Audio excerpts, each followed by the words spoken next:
probably an hour a day, to be honest.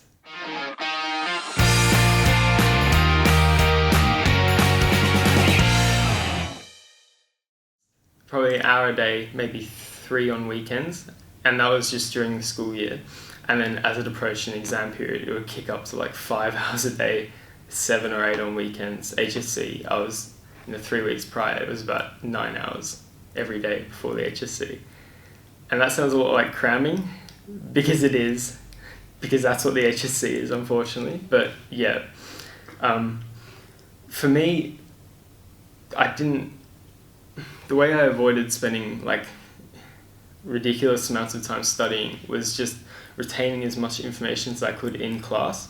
Because if you can focus in class, get every note down, like think about the questions your teachers are asking, and just do your best to understand the information as soon as you receive it, then that will cut down your study time immensely. Because when you go back to revise, you'll look at something and think, oh, I already know this, I'll just read briefly, do a couple questions, make sure I know everything, move on.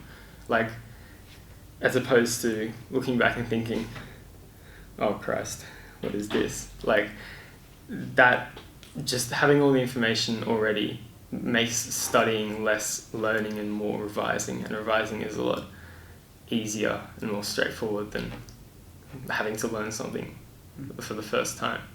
Yeah. Study begins in the classroom. That's just looking at you, like listening to what your teacher is saying.